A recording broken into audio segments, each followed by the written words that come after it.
Assalamualaikum warahmatullahi wabarakatuh. Kami dari kelompok satu ingin mempresentasikan tentang diskusi pengembangan obat berbasis teknologi. Nama kelompok Anggraini Novitasari, Hidiatus Sabila, Irna Nur Aini, Nurmala Amalia, Zahwa Putri.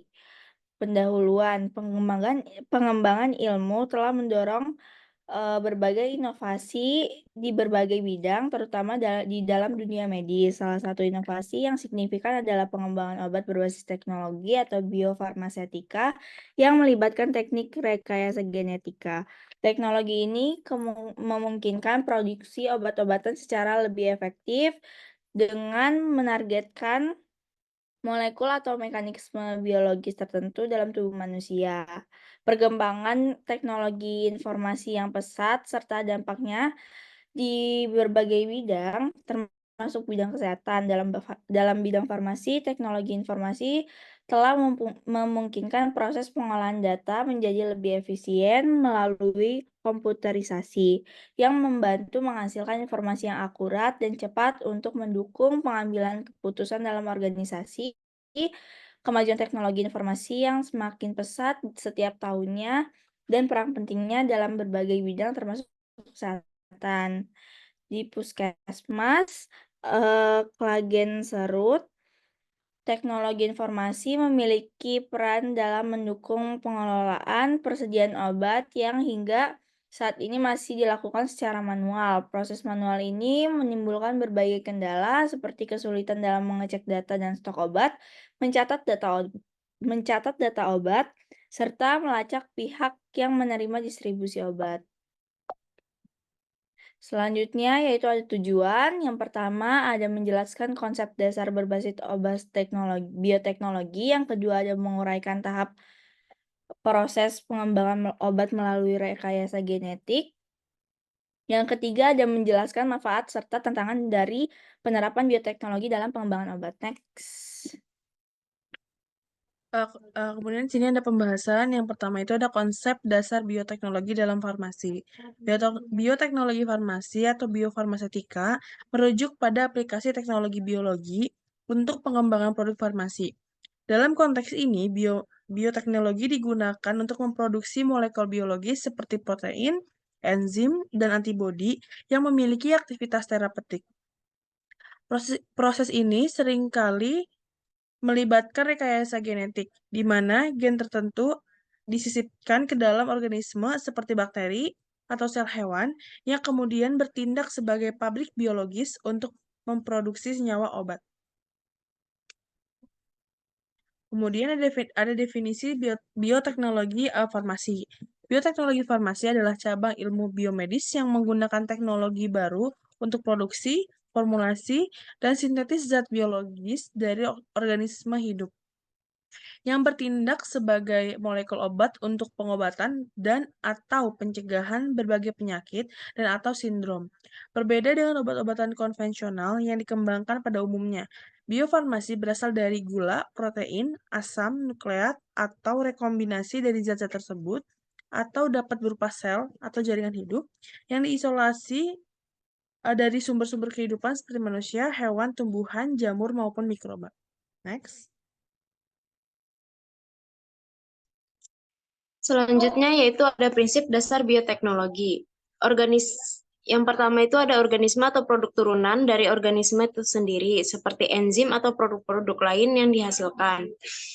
Yang kedua itu ada proses yang terjadi akibat dari adanya mikroorganisme atau produk turunannya, sehingga tercipta barang atau produk yang memiliki nilai tambah yang lebih baik, baik dari gizi, rasa, atau nilai ekonomisnya, serta tampilan secara umum dari produk tersebut. Next. Selanjutnya itu ada faktor-faktor pendukung bioteknologi. Yang pertama itu ada mikroorganisme yang digunakan, yang dipilih yang murni dan stabil dengan kecepatan pertumbuhannya yang maksimal. Yang kedua itu ada faktor lingkungan yang mampu menstimulasi mikroorganisme tumbuh dengan baik. Dan yang ketiga itu ada nutrisi atau media yang mendukung pertumbuhan mikroba sehingga menstimulus peningkatan produk akhir. Next. Selanjutnya ada rekayasa genetika. proses pengembatan obat berbasis rekayasa genetika itu melibatkan beberapa tahap. Yang pertama itu ada isolasi gen terapeutik, yaitu gen yang diinginkan, identifikasi dan isolasinya. Yang kedua itu ada cloning gen ke dalam vektor, yaitu gen yang telah diisolasi, kemudian dimasukkan ke dalam vektor, seperti contohnya itu adalah plasmid.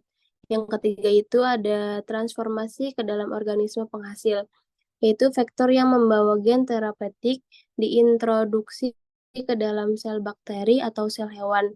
Yang keempat itu ada produksi dan purifikasi protein terapeutik, yaitu organisme transgenik yang kemudian ditumbuhkan dan protein yang dihasilkan kemudian dipurifikasi untuk digunakan sebagai obat.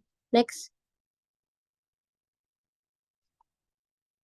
Selanjutnya ada produk biofarmasetika. Yang pertama itu pada bidang teknologi pangan, yaitu seperti pembuatan roti, pembuatan keju, pembuatan bir. Selanjutnya ada contoh produk biofarmasetika yang telah diproduksi melalui teknik rekayasa genetik. Yang pertama itu ada insulin manusia yang dihasilkan dari bakteri E. coli untuk terapi diabetes. Yang kedua itu hormon pertumbuhan manusia atau yang disebut humatrope yang dihasilkan dari bakteri kekurangan hormon pertumbuhan. Yang ketiga itu ada interferon yang digunakan dalam terapi leukemia, melanoma, dan hepatitis. Next.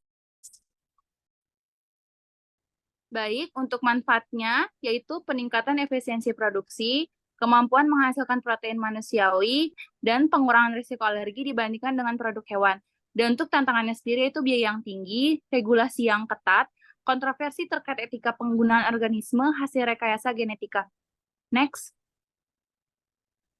Selanjutnya, kesimpulan dari presentasi hari ini yaitu berbasis bioteknologi telah menjadi terobosan penting dalam dunia medis, memungkinkan produksi obat yang lebih efektif dan sesuai dengan kebutuhan spesifik penyakit. Dengan memanfaatkan rekayasa genetika, biofarmasetika memungkinkan produksi protein terapeutik yang dihasilkan oleh organisme seperti bakteri dan hewan transgenik. Produk-produk seperti insulin manusia, hormon pertumbuhan, dan interferon telah menjadi bukti keberhasilan teknologi ini dalam mengatasi penyakit kronis dan kondisi medis lainnya. Meski menawarkan banyak manfaat, seperti efisiensi produksi dan pengurangan resiko alergi, pengembangan obat berbasis bioteknologi juga menghadapi sejumlah tantangan. Kendala berupa biaya produksi yang tinggi, kompleksitas dalam proses pengembangan, serta isu etika dan regulasi harus menjadi perhatian dalam penerapan teknologi ini. Dengan pendekatan yang tepat, bioteknologi farmasi memiliki potensi besar untuk terus memberikan solusi inovatif bagi berbagai tantangan kesehatan di masa depan. Baik, sekian terima kasih presentasi dari kami. Kurang lebihnya mohon maaf.